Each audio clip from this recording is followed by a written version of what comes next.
Hey guys. Hey guys, thanks for coming in for another video, a heart to heart video. I just pulled off some jewelry and I need to put it back on. I just realized one of my pieces was making a lot of noise and I didn't want it rattling because this mic seems to pick up every single nuance of sound and some of those can get annoying. I did keep it in this room, guys. I thought it was kind of a little bit more. I'm going to try to remember what lighting I used in here because it's not as dark as it was last time we were in here. But it's still kind of intimate and quiet, and I think that's a good thing. I think it gets us in the mood to talk about things. And again, this is a video called Heart to Heart with Thelma and Friends, and basically it's just a time for us to talk about ourselves and what usually is on my mind. And then, of course, you can chime in and let me know what's on your mind, and we will take it from there. I kind of bring a topic once in a while, and sometimes it just kind of goes where we let it take us, right? But the title of the video today is Who Inspires You? It should have been What Inspires You Too. I have an itchy nose and I don't want to scratch my nose. This fear out there is driving me crazy. I'm going to scratch it anyway. I'll wash my hands in a minute. Sorry about that. But yeah, it's a terrible thing going on right now. And it's even more terrible with all kinds of things that are being restricted and thrown at us. And even things like we can't say the official name of the virus going around. I don't know. Sometimes rumors get started, though. I didn't hear about it. So somebody said they can demonetize your videos if you use the proper name of the virus. I don't know. I guess I won't risk it, but anyway, I'm afraid to scratch my nose. It's insane. I've never been a germphobe, but I don't want to talk about that. There's enough of that fear going around. I feel like it's getting the best of me, honestly. I don't even want to watch everything sensationalized. We know that. You know, when somebody says it's like the common cold, they get criticized. And then the other one says it's like the doctor says it's like the common cold, and then he's believed. So I just don't even want to talk about it. But I am feeling I felt a little depressed this morning. And I don't know if it was just all of that and, just thoughts about everyone and who I haven't touched base with and how everyone's doing and all of that. But we started talking about my daughter and I were talking last week about my grandmother. And she was remembering, hence the title, well, Who Inspires You? She was remembering that my grandmother was monolingual and only spoke Spanish. And my daughter was monolingual and only spoke English.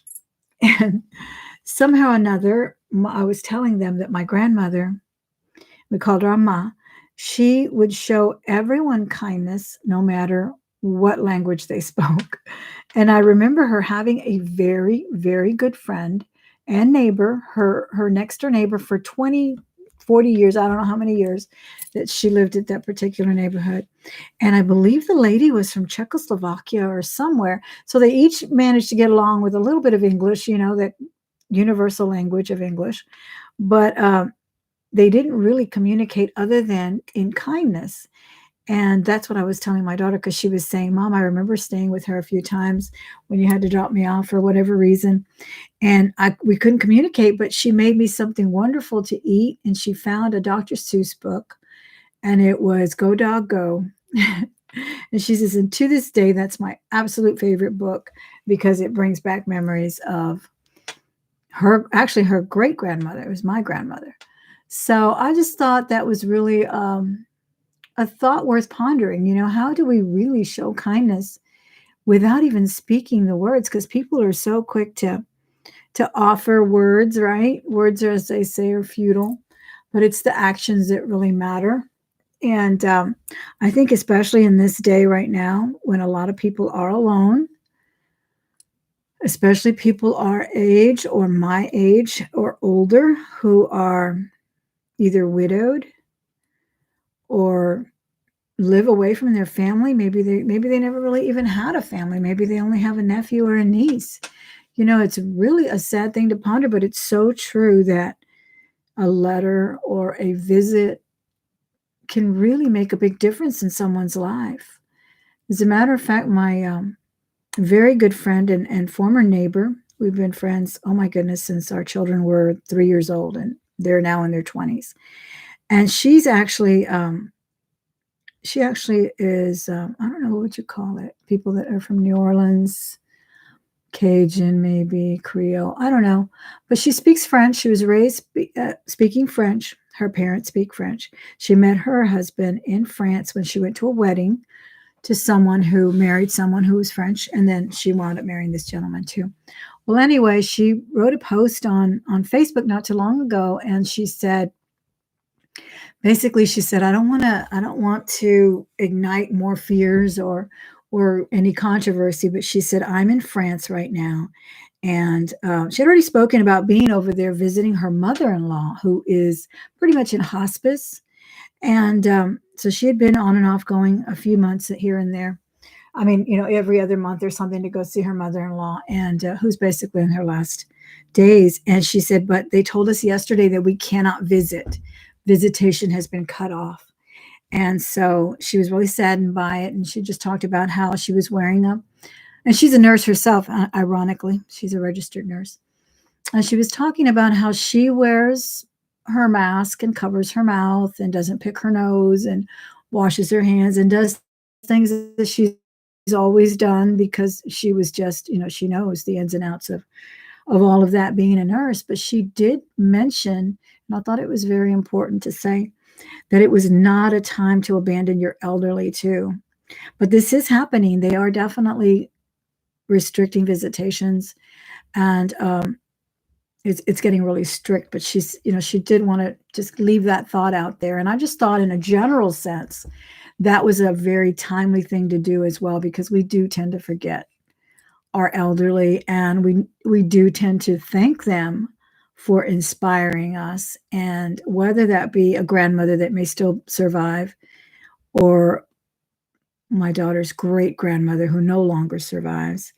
But I sure hope that I showed her the gratitude that she deserved, because she was a very kind person. And I think I've talked to you guys about her before. I've mentioned that when I was talking about how my younger self enjoyed gossip, and I no longer enjoy it. It's just such a vicious thing. And I learned from her, among other people, but I remember her always standing up for anyone that would start gossiping. You know how sometimes in-laws and sister-in-laws and people that are married to your brother or your whatever, somehow mixed relatives, right? They might be very quick to criticize. Oh, she doesn't clean the house, or she doesn't clean the baby's faces often enough, or whatnot. And she would always stand up for anybody who was talked about. And I still remember that my mother and my aunts would say, oh, Amma, you're so nice and sweet, and you never would say a cross word about anyone. And I guess that's the way she was raised as well. And I try to remember that, because gossip can get the best of us. It really can, whether it's at work and we're already in our 50s and 60s, or whether we're just, little teenagers in middle school. It's just such a vicious thing. And those are just the kinds of thoughts that I was thinking about today with things that are going on, the scariness that's out there right now. But I think we just all need to communicate with each other, call each other, make sure we're okay, make sure we have what we need. There's no need. I know there was a run on all kinds of paper products and all kinds of things. And talk to people who don't panic and who can give you some encouragement. And that was probably my husband today, because I sent him out to buy this and the other.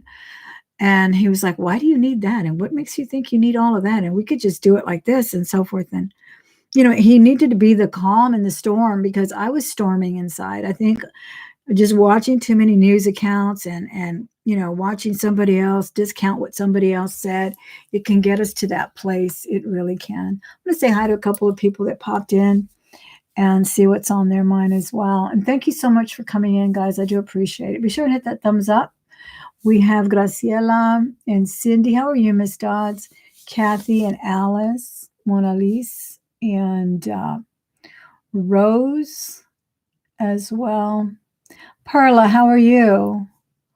What do you guys think? Is there someone special in your life that inspires you or calms you down when you're feeling a little anxious? And if you don't have that, please reach out to people that you have met here on the internet with us. I think, I don't know, I was telling my daughter that the other day too, because she's she never really had many friends. My middle daughter, she never really had a whole lot of friends in high school, but she was talking about places that she went to with her friends, and she's married and she's a teacher as well, but she's really taking advantage of friendships now as an adult. And I was telling her about the friends that I've actually made as well, and the ones that I've made here on YouTube and through social media, and how real they are to me, and how I care for the people that I have met here, and how I communicate with them. And I won't allow anyone to downplay that. I can't. I mean, it's just such a real thing. So I hope those of you who don't have people around you realize that there are people out there that care for you, and they're here. Hey, Vanessa. Oh, I know you've talked about your mother-in-law many times. At 46 and raised 4 kids alone. Absolutely. Absolutely. I'm so glad you have her to hold hands with. I really, really am. And I know you were often in the auctions buying jewelry for her, because she is a jewelry lover as well, and puts on her jewelry and her lipstick every morning. That's awesome. And that's a very, very young age to be widowed. Absolutely. Wow. Most definitely. And I've met many, many women here in the neighborhood who've, suddenly their 50-year-old husband or 45-year-old husband dies of a heart attack, and they have to pick up those pieces and raise those kids somehow alone, and especially when it's a double income you've relied on. It's really, really hard. But like I said, I think a lot of us may be waking up with these kinds of fears. It's not anything to sneeze at, guys, especially, with the big cities that are being quite affected right now, and the entire country of Italy in quarantine, and New York being vulnerable, and all of that. I mean, you're just wondering what's going to happen next. You don't even want to open up that computer to look at the news. I don't even want to go to school, and I have to, and I just like, there's so many things going on here in Houston too, as far as precautions. They're doing so many things on the buses, and the nurses are preparing the kids to teach them how to wash their hands properly. They're not required to have an excuse if they have the sniffles and so forth. They need to just stay home. They don't even need to have a doctor's excuse.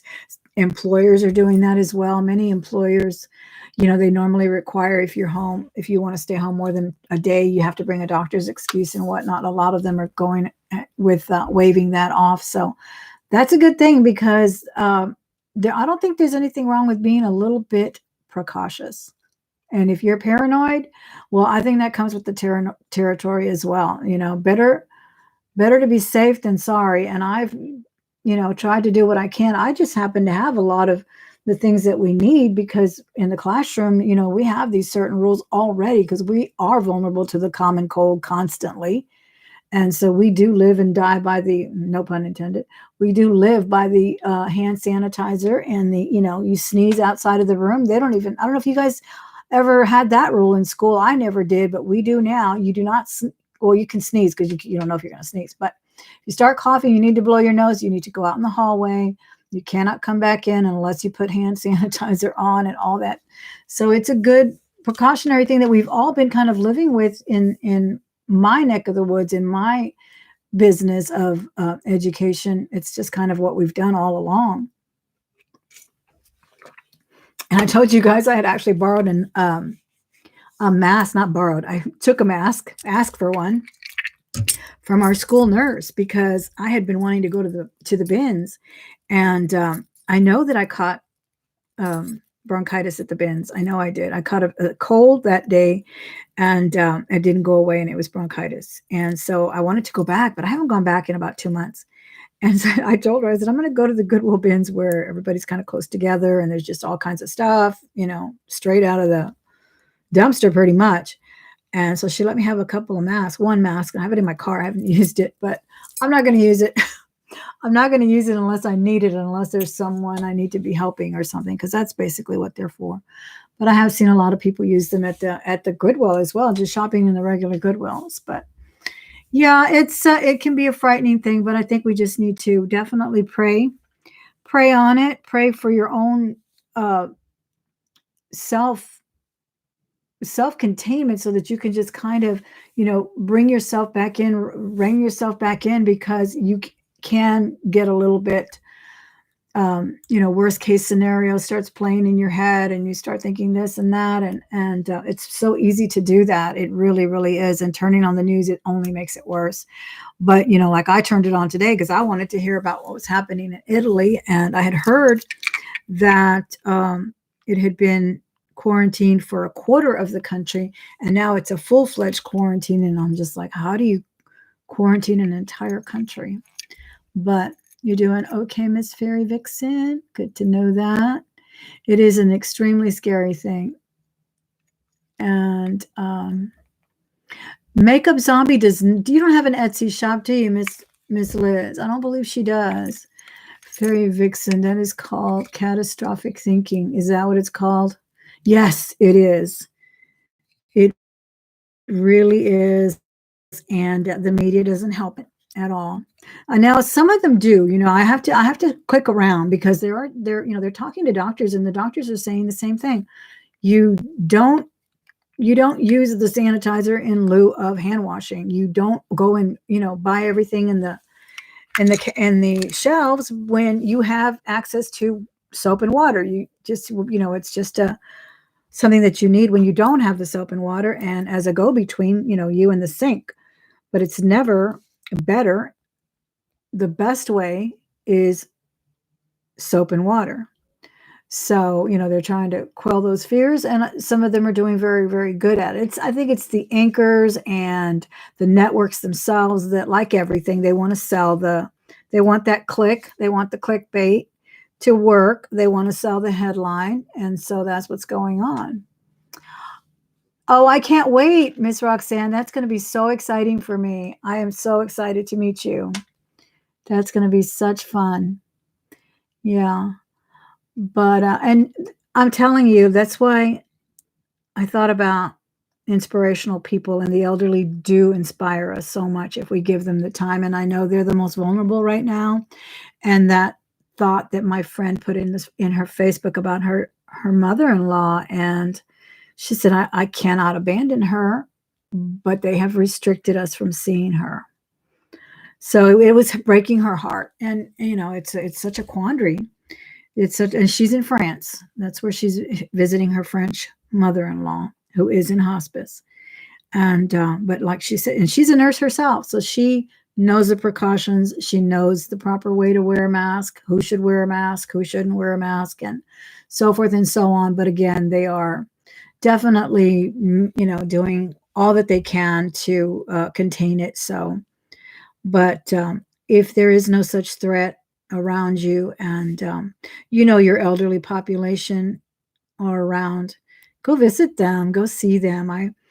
I also have told you a few times about people that I've met, and my son was dating a girl once where he said, Mom, I really love this girl. She's fabulous. I really like her, or whatnot.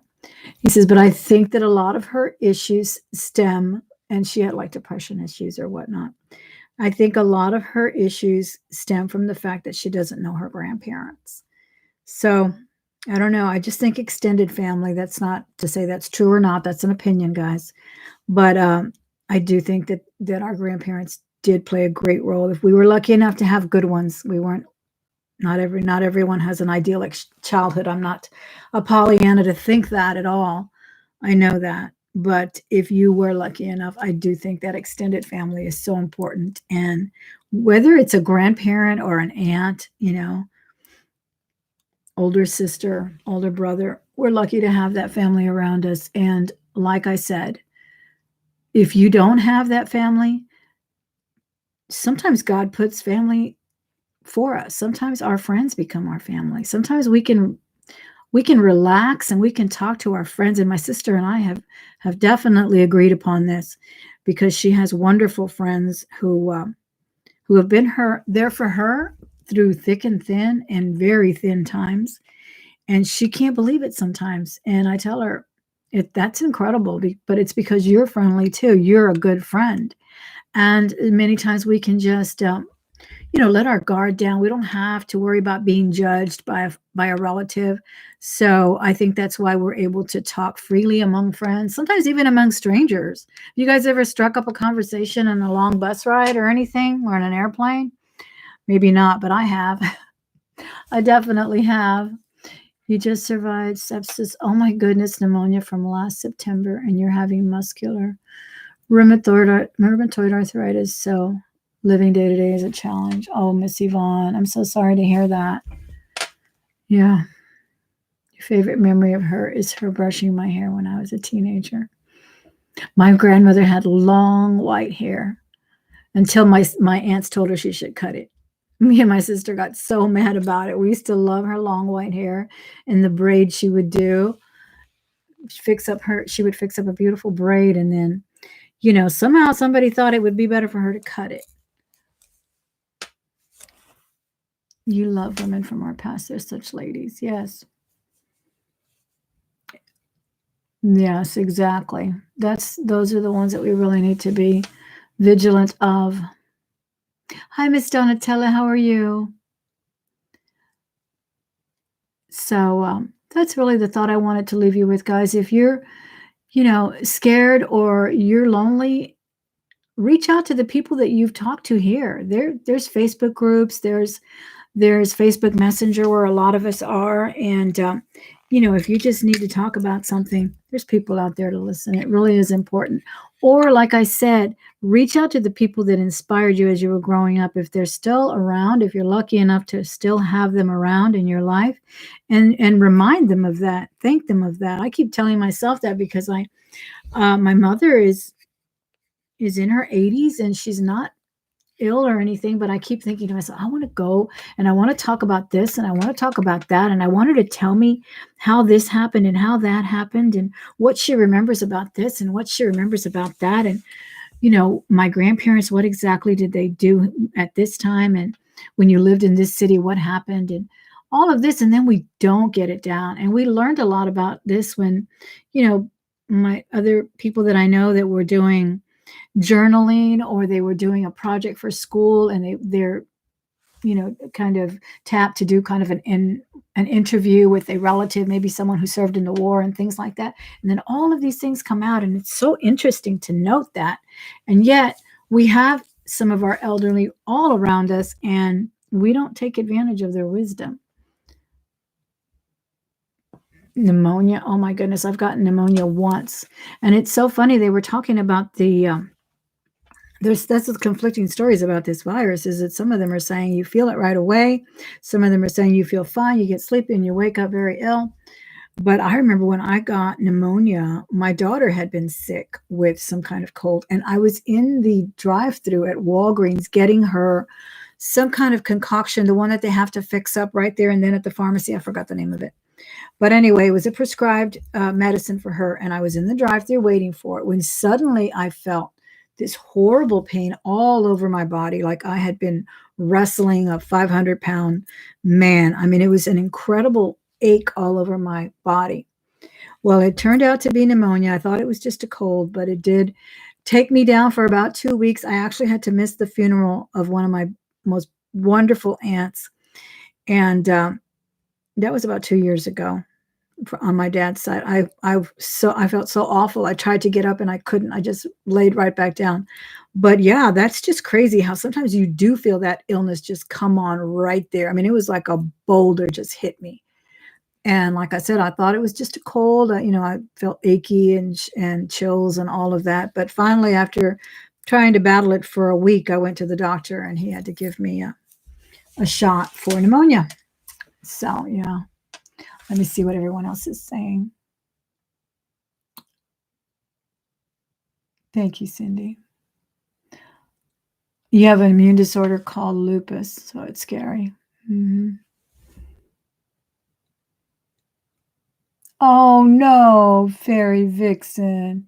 Yes, I don't know. Sometimes ants think they know better than sometimes we try to tell our mothers how to be, but yeah, that's what they did to my grandmother's beautiful white hair. Maybe that's why I grew mine too, because I remember hers being so long and pretty, and I don't remember her wearing it loose. I just remember her putting it into a braid always, like a little what do you that Anna braid or whatever from Frozen. She always kind of wore it to the side and loose.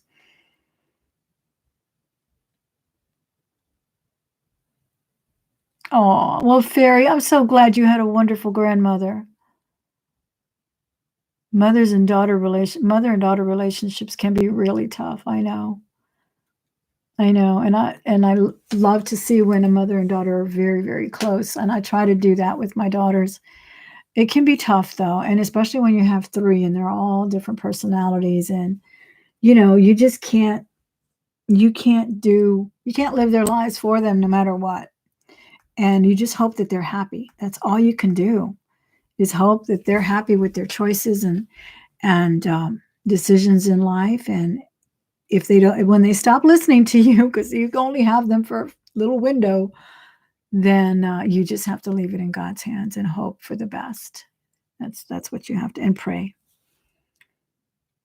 Oh, good, Roxanne, that's awesome, and I love to see that too, and that's what touched me so much about my friend who's in France right now visiting her mother-in-law and tried to visit had been she was there for weeks, and then they said they're gonna cut the visitations off. They won't allow her to do it, but she was just so heartbroken because she was like, "What is worse than dying alone?" She's dying. She is on her last few days, months, we don't know. She's in hospice. And because of this horrible issue right now in the world, she will be cut off from her. Hopefully not for long. I'm sure it's probably, they have their protocol, they're probably testing and so forth.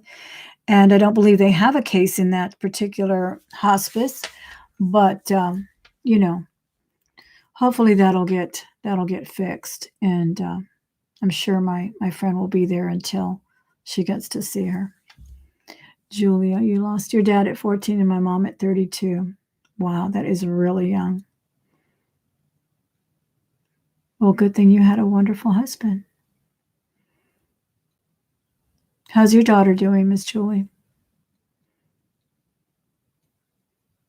I hope she's doing better. I keep her in my prayers. I remember. Oh my goodness.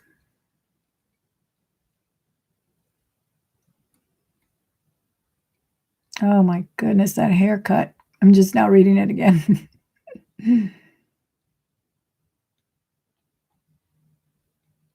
Yeah, I know Liz always has her mom at her showcase. That's wonderful that we have this medium to communicate with people that are not in our cities or even countries.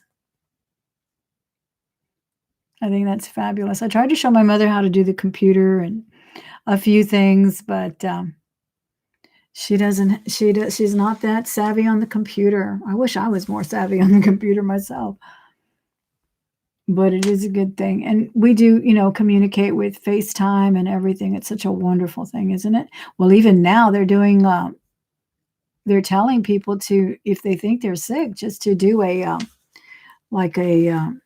FaceTime with your doctor. It's probably a better alternative.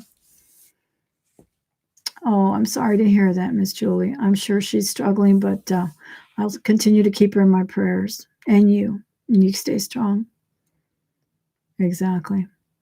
Yeah, I called my mother last night, and she makes me laugh all the time because she can't hear me, and she doesn't have what do you call it, her hearing aids, and she's like, "Me go get it," and then she tells me this and that, and she makes me laugh, and then she says, "Well, I'm sick from this, and I had a pain here." She goes, "You know how it is. Every day it's another pain."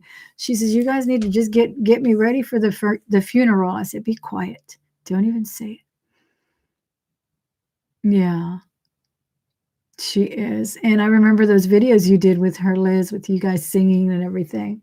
Her singing, she sings beautifully. Those were fun to watch. I can't wait to see her again. I hope she gets to visit you soon, because that was fun to see. All right, guys, it looks like it's almost time for me to get to the gym. That's another thing that brought the inspirational thing out for me, is that Liz said she was going to start exercising and getting to the gym. That's something we have to struggle with, guys. It's been, what, 4 weeks now? I've tried not to wane from it. I've been going 4 or 5 days a week, 5 days a week, Sunday through Thursday, and trying not to stay at it, because that really does relieve my stress. No matter what's on my mind, once I start, and I'm not a big, go get on into a big sweating frenzy or anything like that, especially when I'm just getting back into it. But just getting on the treadmill, which is all I'm doing right now, 45 minutes on the treadmill, working up a sweat, my mind is on that. Even though I hate going over there. And you know why I hate it? I know it's not because I don't want to work my body, but it's because I want to do 1,000 other things. I want to ship. I want to do a video. I want to talk to you guys.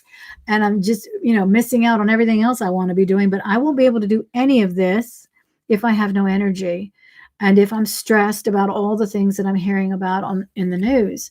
So it's something that I want to make it a habit again. It used to be a good habit of mine, but I have to continue it and keep on doing it. And the other day when I had to, I was having my auction, and I actually ended it a little early, abruptly, and we went and had a late dinner with some people, and I hadn't had a late dinner in a while, and I paid for it. I really did, because my stomach wasn't used to going to bed with a full tummy, and I paid for it big time. I mean, it was horrible. So I want to get back into that habit of not eating late and so forth. So, hey, Doug, how are you? Thank you so much for popping in. Everyone have a great evening.